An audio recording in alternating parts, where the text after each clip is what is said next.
കടം വേണോ? ലോകോത്തര ബ്രാൻഡുകളുടെ എല്ലാ മൊബൈൽ ഫോണുകളും smart T V, smart watch, headset തുടങ്ങിയ എല്ലാ ഗാഡ്ജറ്റുകളും തവണ വ്യവസ്ഥയിൽ സ്വന്തമാക്കൂ. ജ്യോതി മൊബൈൽസ്, ഏരൂർ. പ്രഖ്യാപനങ്ങൾ ഒച്ചിഴയും വേഗത്തിലാകുന്നതോടെ കിഴക്കൻ മേഖലയിലെ കർഷകർ വന്യജീവി ശല്യത്തെ തുടർന്ന് കർഷക വൃത്തി അവസാനിപ്പിക്കുന്നു. കുളത്തൂപ്പുഴയിലെ ചോഴിയക്കോട് മിൽപ്പാലം 10 ഏക്കർ ജനവാസ മേഖലയിൽ കാട്ടാനക്കൂട്ടമിറങ്ങി വ്യാപക കൃഷിനാശം വരുത്തുന്നത് പതിവായി മാറിയതോടെയാണ് വലിയ ബാധ്യതകൾ ബാക്കി വെച്ച് കർഷകർ കൃഷി അവസാനിപ്പിക്കാനുള്ള തീരുമാനത്തിലേക്ക് പോകുന്നത്. കഴിഞ്ഞ ദിവസങ്ങളിൽ പ്രദേശങ്ങളിൽ ഇറങ്ങിയ കാട്ടാനക്കൂട്ടം തെങ്ങ്, പ്ലാവ്, വാഴ ഉൾപ്പെടെയുള്ള കൃഷിത്തോട്ടം നശിപ്പിച്ചു.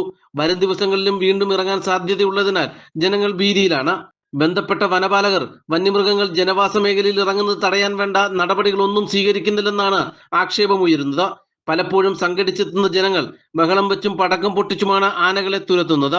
കാട്ടാനകൾക്ക് പുറമെ പകൽ സമയങ്ങളിൽ മയിൽ, കുരങ്ങ്, രാത്രിയായാൽ കാട്ടുപോത്ത്, പന്നി, മ്ലാവ്, കേഴ ഉൾപ്പെടെയുള്ളവ ഇറങ്ങി കൃഷി വലിയ രീതിയിൽ നശിപ്പിക്കുന്നു. പിന്നെ ഇന്നലെ ഞങ്ങളെ ഇവിടെ ആന ഇറങ്ങി മൊത്തം നാശനഷ്ടങ്ങൾ ഉണ്ടാക്കി. വൻ നാശനഷ്ടങ്ങളായിരുന്നു. ഏറ്റവും വലുത് ഞങ്ങളുടെ ജീവന് ഭയമാണ്. പിന്നെ കാട്ടുപോത്താണെങ്കിൽ പിന്നെ നേരം വെളുത്താലും പോവില്ല.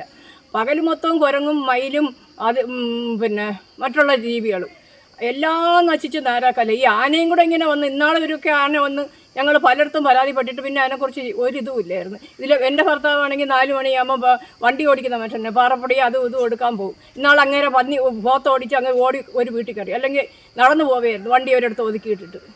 ഇതിലേ കൂടെ ഇഷ്ടം പോലെ വരും. പിന്നെ ഞങ്ങൾ അയലൊക്കത്തൊക്കെയാണ് പശുവും കന്നാലിയൊക്കെ വളർത്തുകയാണ് എൻ്റെ അനിയനും കുടുംബവും. അവർക്ക് അവിടെ കന്നാലിയൊക്കെ രാത്രി എങ്ങനെ കിടന്നുറങ്ങാനൊക്കെ, മനുഷ്യനെങ്ങനെ കിടന്നുറങ്ങാനൊക്കെ ഒരു തരത്തിൽ നിവർത്തിയില്ല. ഇവിടെ ഇഷ്ടംപോലെ രോഗികളുണ്ട്. എല്ലാവർക്കും ഇറങ്ങി നോക്കാനൊക്കെ ഗുളികളും കഴിച്ച് കിടക്കുന്നവരാണ്. വന്യജീവി സംഘർഷം ലഘൂകരിക്കാൻ പുനലൂർ MLA അടക്കം സ്ഥലങ്ങൾ സന്ദർശിച്ച് ജനങ്ങൾക്ക് ഉറപ്പുകൊടുത്ത പദ്ധതിയും കടലാസിൽ ഒതുങ്ങുന്നു. വനപാലകർ കൃഷിക്കാരുടെ നഷ്ടം കണക്കാക്കി പോയിട്ടും നഷ്ടപരിഹാര തുക കിട്ടുന്നതും വൈകുന്നു. കഴിഞ്ഞ രാത്രിയാണ് ആന വന്ന് ഇവിടെ ഭയങ്കര ശല്യം ഉണ്ടാക്കി. ഇപ്പം നേരം വെളുത്ത് നോക്കിയപ്പോഴത്തേക്ക് കംപ്ലീറ്റ് കൃഷിയിലെ സാധനങ്ങൾ കംപ്ലീറ്റ് നശിപ്പിച്ചിട്ടിരിക്കുക. തെങ്ങ് ഉൾപ്പെടെ പൊഴുത് ഇട്ടിരിക്കുകയാണ്. ചക്കാള് കംപ്ലീറ്റ് വലിച്ചു വരച്ചിടുക. ചെറിയ തെങ്ങൊന്നുമില്ല, വലിയ തെങ്ങ്. ചെറിയ തെങ്ങല്ല, വലിയ കാവലായ 10-25 വർഷമായ തെങ്ങാണ് ഇപ്പം മറിച്ചിട്ടേക്കുന്നത്. അതുപോലെ തന്നെ ഈ പ്ലാവിന്റെയും പിന്നെ പോത്തിന്റെയും സ്ഥിരമായിട്ട് ഈ ചെറു കൃഷികൾ കംപ്ലീറ്റ് നശിച്ചിപ്പോൾ അത് ചെയ്യക്കില്ല. ഈ ഇടക്കാലത്ത് ഫോറസ്റ്റുകാരെ അറിയിപ്പിച്ച് ഫോറസ്റ്റുകാരാണെങ്കിൽ കണ്ണടച്ചിരിക്കുകയാണ്. ഫോറസ്റ്റിന്റെ ഏർപ്പാടിൽ MLA ഉൾപ്പെടെ ഇവിടെ വന്ന് നമുക്ക് തീരുമാനം ഉണ്ടാക്കി എല്ലാം റെഡിയാക്കി എന്ന് പറഞ്ഞിട്ട് പോയതല്ലാതെ ഇവിടെ ഒരു കാര്യവും നടന്നിട്ടുമില്ല. ഇനിയിപ്പോൾ ഈ കണക്കിനാണെന്നുണ്ടെങ്കിൽ ഇവിടെ ജീവിക്കാൻ നോക്കില്ല. 2 റോഡ് മറികടന്നാണ് ആന ഇവിടെ വന്നേക്കുന്നത്.